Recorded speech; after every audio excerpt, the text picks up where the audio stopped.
विदर्भ सम्राट news channel में आपका स्वागत है।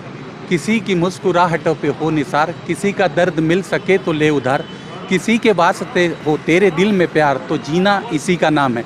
आप देख सकते हैं कि गोंदिया शहर में ऐसा एक दल है जहां लॉकडाउन के चलते 23 मार्च से जो लॉकडाउन था, लोगों का काम बंद है। लोगों के काम बंद होने के साथ साथ उनका 2 टाइम खाने का कठिन समय आ गया है और 2 टाइम उनको काम धंधे बंद होने से रोजी रोटी नहीं मिल रही है। ऐसे में ही गोंदिया शहर में आप देख सकते हैं कि एक दल है जो दल अपनी तरफ से निःशुल्क भोजन कराते हैं। शाम को 7 बजे से 8 बजे तक इनका समय है।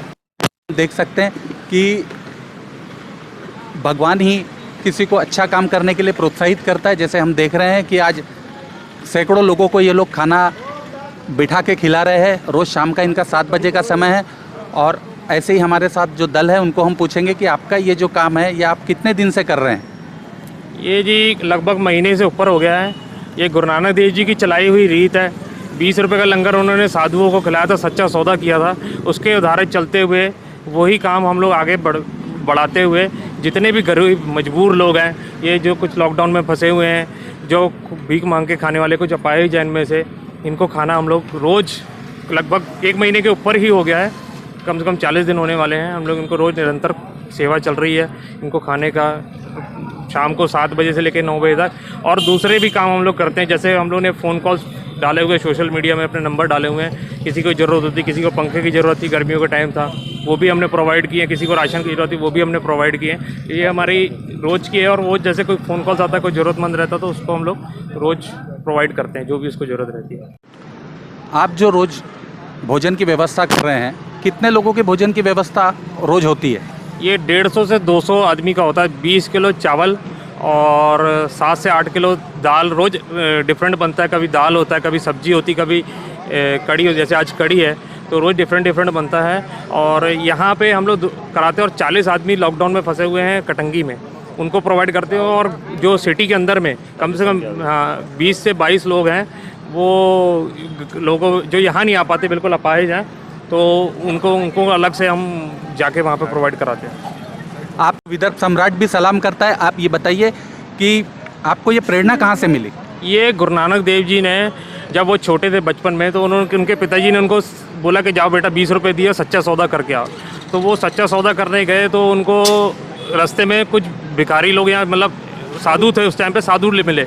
उन्होंने उनको 20 रुपये का राशन लेके उनको खाना खिलाया। तो उनके पिताजी ने उनको चिल्लाया कि भाई ऐसा क्यों किया? तो उन्होंने बोला कि ये जो मैं रीत चला रहा हूँ, ये 20 रुपये का जो मैं भूखों को लंगर खिला रहा हूँ, इससे बहुत कुछ आगे फ़र्क पड़ेगा। जैसे कि एक पंगत में आदमी बैठ के खाता, उसकी हीन भावना, जो उसका मन में द्वेष रहता है, वो वहीं मिट जाता है। हाथ से मांग के खाने में उसका पूरा जो अंदर का उसमें क्रोध है, वो सब कुछ ख़त्म हो जाता है। तो वही हमने सोच के, जो हमारे सिख समाज में लंगर की प्रथा है, तो वही लंगर की प्रथा को आगे बढ़ाते हुए हमने जो देखा कि यहाँ पे मजबूर लोग हैं, क्योंकि हम लॉकडाउन से ही सेवा करते आ रहे थे, गुरुद्वारे के साथ में मिलकर सेवा करते आ रहे थे।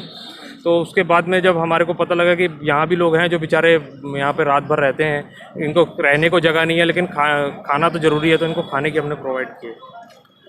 आपके इस कार्य में कितने लोग साथ हैं? और लॉकडाउन के समय में अभी सभी को तकलीफ है, काम धंधा व्यापार बंद है, आपको भी रोज का खर्चा आता है, आप इसको कैसे मैनेज करते हैं? ये जी कर्ण करावन आप मानस के कुछ नहीं आता। हमारे गुरु ग्रंथ साहब में लिखा हुआ है, कराने वाला ऊपर वाला है। बाकी हम लोग ने जिस दिन चालू किया था, तो हम लोग 3 दोस्त थे, मैं, परम और ये जगजीत सिंह। तो उसके बाद में जब चालू किया तो लोगों ने हमारे को साथ बहुत दिया। लोगों ने साथ ऐसा दिया, सौरभ पाजी जुड़ गए, हमारे चाचा जी जुड़ गए, और भी हमारे जितने भी फ्रेंड अभी सेवा कर रहे हैं, वो व्यस्त हैं वहाँ पे, सब हमारे साथ जुड़े। और यहाँ पे आते जाते लोगों ने भी हमारे को कुछ दान भी दिया। और बाकी जो है वो वाहिगुरु कराने वाला, उसी ने सब कुछ करवाया जी। आप जो कार्य कर रहे हैं वो काफ़ी सराहनीय कार्य है, और भी लोग ऐसा कार्य करना चाहते हैं, उन लोगों को आप विदर्भ सम्राट के माध्यम से क्या बोलना चाहेंगे? मेरा यही बोलना है जी, देखो सबसे पहले अपने माँ बाप की सेवा करें।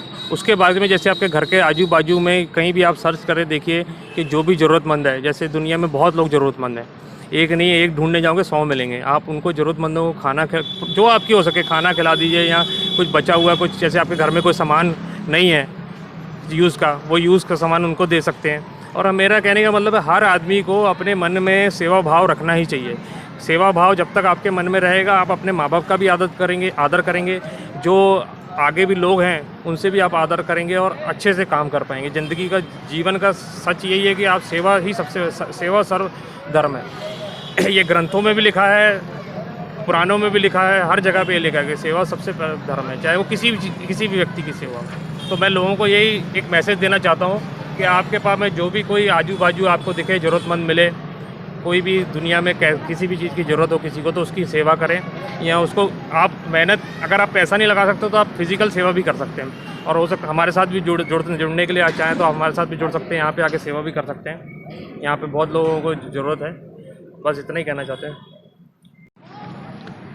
आज हमने देखा कि मित्र मंडल की ओर से ये काफ़ी सराहनीय कार्य किया जा रहा है। यदि आपका भी ऐसा कोई कार्य है, जनहित में यदि आप कोई कार्य करते, सांस्कृतिक, शैक्षणिक जो भी कार्य करते हैं, आपको ऐसा लगता है कि आप भी विदर्भ सम्राट पे आना चाहते हैं, तो आप विदर्भ सम्राट से संपर्क कीजिए। विदर्भ सम्राट चैनल को सब्सक्राइब कीजिए, शेयर कीजिए। विदर्भ सम्राट के साथ सच्ची और अच्छी खबरों के लिए बने रहिए।